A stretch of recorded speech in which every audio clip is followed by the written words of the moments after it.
Hello, everyone, and welcome to Stuck in the Catch Fence. I am your host, Ryan Peters. Thank you for tuning in. This is the Atlanta recap. And if you're just now joining us for the first time, this is not just a one-man show. My friend and co-host, Joe Spillman, is on the road.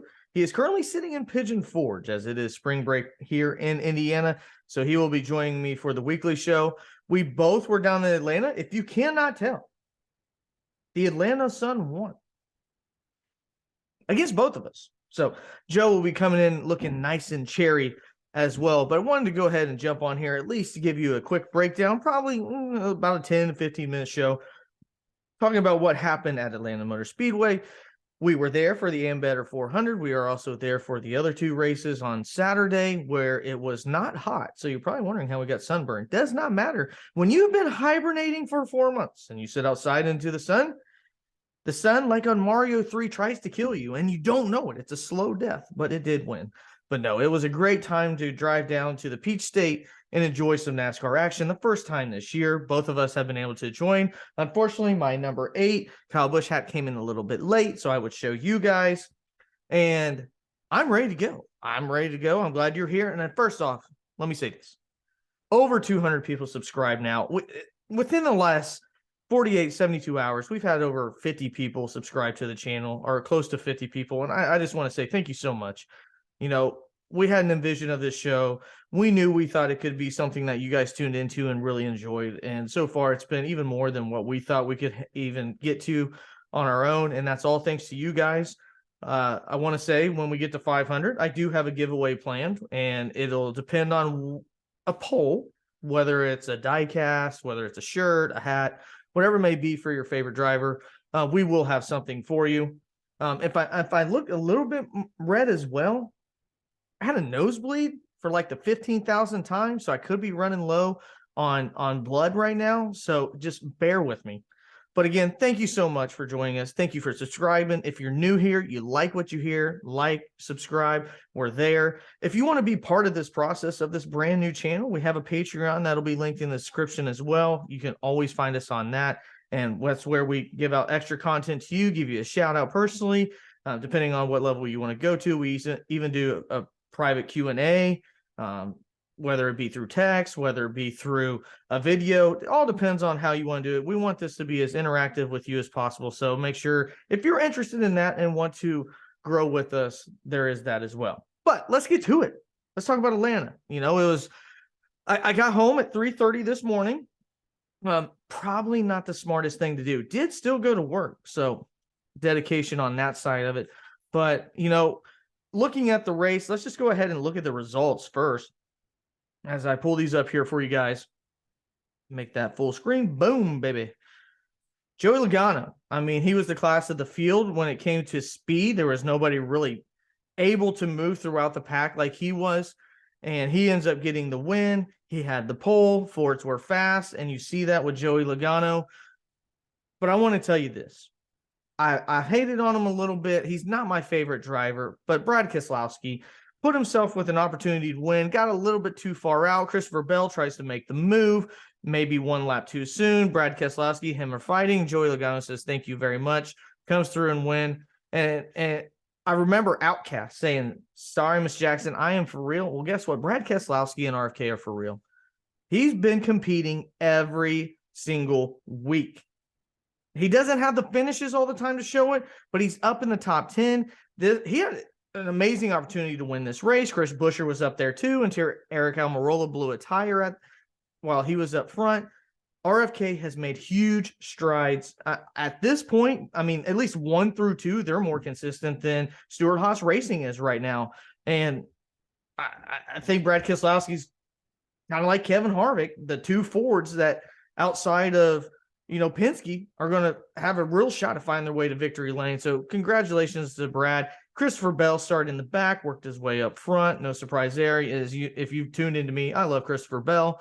Here's the man right here, Corey LaJoie. Finishes in 4th place, best finish of his career. Had a chance to win here last year. Had a top 5 last year where he finished 5th. Now he gets his best career finish. And wait till we do the weekly show when we do that either Wednesday or Thursday night. Probably going to do that live for you guys since we're unable to do this recap live like we typically do because we were at the race. Corey LaJoie, top 15 in points. It has been that type of a turnaround. Spire Motorsports has decided to put some money into it, and we're now getting to see the type of driver Corey LaJoie is. Good for him, good for them. Tyler Reddick showing some speed finally. Denny Hamlin running up front. Ryan Blaney, talk about a guy with the new pit road situation. Let's just put it situation. Starts in turn 3, and I've never seen such craziness in my entire life watching teams start going 200, almost 200 mile an hour, 190, and then go to 55 all the way around. Ryan Blaney gets a pit roads penalty. He loses a lap. I thought he was done. I looked at Joe. He's done. Stick a fork in it. Finds a way to come back due to a couple cautions. Finds a way to work up front. Penske was fast this week. No surprise there, but Ryan Blaney had to go through some adversity to get there. Eric Jones has been quick at this track. A top 10 for Ty Gibbs, his second ever. And the guy that replaced him, getting that top 10, Kyle Busch, the one that used to be in that ride, was the 18. Now it's the 54, gets a top 10. They had a weird pit stop strategy where they were essentially by themselves, and then Martin Truex ended up going at the same time. I don't think that was planned. Did lose Randall Burnett, so possibly some confliction there. But again, a top 10 finish for Kyle Busch. Made some decisions late. I'm the Kyle Busch fan, so I might speak a little bit more on him. But do want to say this. Congrats to Ty Gibbs. Congrats to Noah Gragson right here. Finally, the rookies showed something, and they've needed it. They have not run well early this year. I even was talking to Joe a little bit, and I was like, man, the rookies, they've really disappointed.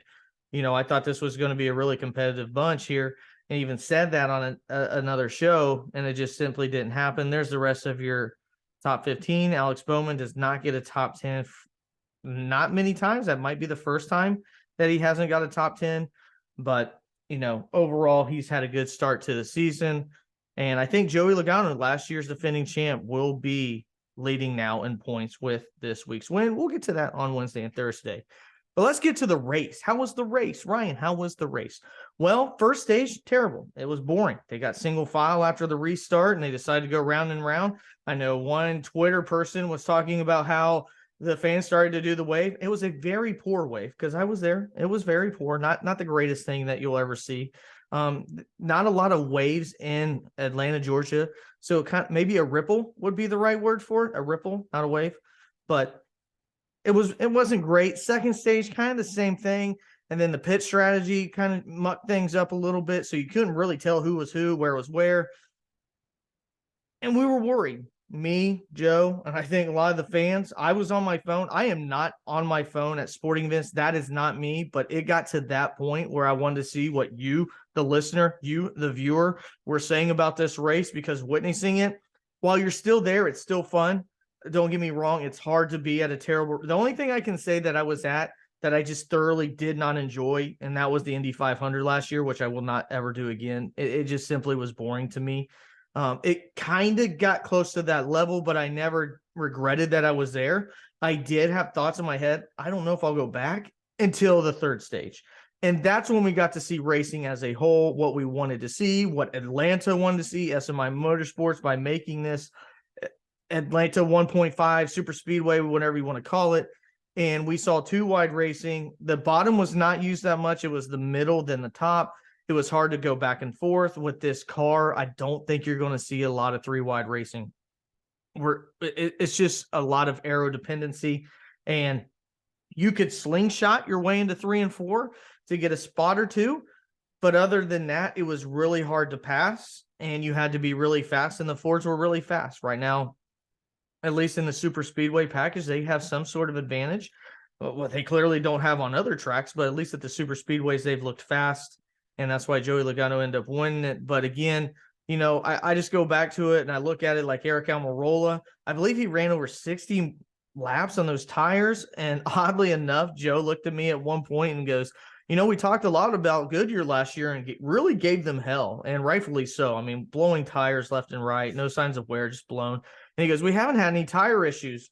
Well, Joe is he's a foot in the closet and a kind of a foot out of the closet, Kyle Larson. Like he likes Kyle Larson, but he don't want to tell you he likes Kyle Larson, but it's not like he's embarrassed. I don't know. It's a weird relationship. Joe's a weird guy. I don't know what to tell you. So Kyle Larson happens to be the victim of the tire issue, the one of the tire issues that we've had this entire season. So props to Goodyear on that. A lot of us will get on here and blast them whenever they're not doing great, but not really give them that same praise. So you have that situation. It looked like Ross Chastain was going to give us a lot of material to talk about possibly wrecking Kevin Harvick. At least when we saw it live, it kind of looked that way. I think you guys at home, and from what I could see on Twitter, it just looked like an air thing and Kevin being loose. He was aero dependent, and Chastain was kind of going back and forth across his back bumper, and the air just took it off the back end of him, and he got loose and wrecked. And that started a huge chain of events. And the only other really incident I can think of off the top of my head was Bubba Wallace 10 laps in, running out of talent. That was pretty impressive, just going through turn 2 and just spins himself out and ruins his entire day 10 laps into the race. But at the end of the day, I thought it was a good race. The 2/3 of it was a good race, or the 1/3 of it was a good race. Last year they were much more aggressive, and I was hoping the same thing would happen, but the Xfinity race, I think, weighed heavily on a lot of drivers' minds. They did not want to replicate that. I don't know if that's a package issue, aero package. Calm down, PG. And what they got going on Xfinity, but they did not put on a good show. The last 30 laps was okay, but by that time it was freezing there, like legit freezing, a freeze warning. So I spent enough of my 2.5 hours watching them go at 55 miles an hour. So I end up dipping. So, haters, you can say what you want, but it was really cold, and drove 7 hours and then sat there for almost 9. But it was a bad product. And I think outside of, the GOAT Josh Williams doing his thing, a lot of people came away with the Xfinity race as like, this is just the worst product of all time. Even Justin Allgaier said, this is not what we want. He blamed it on the racetrack. The Cup Series showed that there's still an opportunity to have good racing at this track. And I think the drivers all got together. Kyle Busch even said a statement like there's no respect in the garage anymore. He's tried to talk to people. It's not there. I think all of those things culminated into a slow beginning of the race. Bad Xfinity race. Drivers not caring for each other, listening to a 2-time champion, called him out. And I think a lot of drivers came to the conclusion, like, yeah, they're probably right. And yeah, we don't want to put on that type of show. And I think that's why we had the first 2 stages the way we did. And then we got down to NASCAR. And what was funny is I kind of felt indifferent. I was waiting for the caution in the race. We've had that the last 2 weeks. And I thought, okay, green, white, checkered. Here we go. And I almost kind of felt disappointed we didn't. I mean, it was a good finish, but it was like you were just waiting on it and it never happened. And I want to say this, the last 40 laps, possibly 50 laps, nobody sat down. Nobody. I mean, that's the type of racing it was. That's nobody sat down. And we were all just kind of waiting for it to happen. The big one, is it going to happen? When's it going to happen? Where? I mean, they're playing so close to each other on that track, a 1.5 miles with not a lot of room, especially when you can't use a low line. And it just didn't happen. And Joey Logano ended up winning it. And it was just weird not having that last wreck when we've all sat here. But at the same time, while Joey Logano was good, it also felt like somebody could catch him because it's super speedway racing. So at the end of the day, I'm glad I went. I loved it. I thought it was awesome. I drove home thinking about it, thought it was great. I listened to and caught some of the Formula One race afterwards, and I thought this is what NASCAR needed. They needed to show that they can have a good product. It doesn't have to go into the hands of the officials, as you've heard on this show, and the drivers respected each other. And I thought the best 2 cars finished 1-2. And at the end of the day, if you can get a good show, a good product, the best 2 drivers, at least in the race, finish where they're supposed to, not due to like some craziness or stuff like that, which is going to happen. It does. It just does. But you also want to see good drivers get rewarded for good driving, and we got that. And, I couldn't be more thrilled. And I'm looking forward to it next year.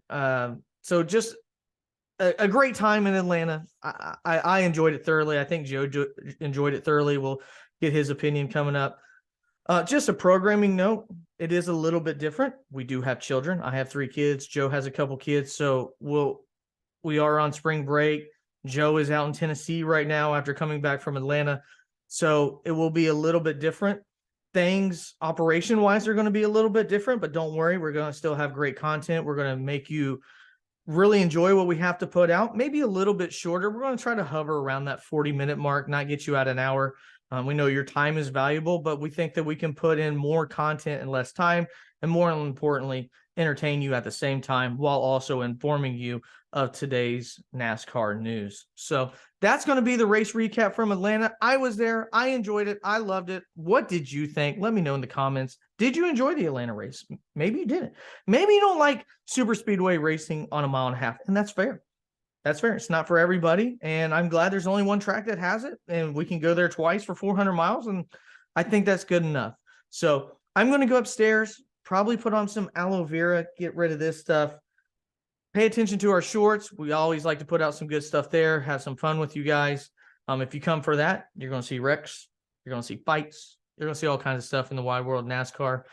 We do everything that we can to give you the best content we can. We're going to go back to putting some of the betting stuff on the channel as well. So if you stay for that, been making money here on my side. I've been trying to post it to you when I can. The last couple of weeks has been a little bit, complicated, but we will have that again. So thanks again for tuning with us. And again, thank you so much for getting us at 200 plus subscribers, over 50 almost by the weekend.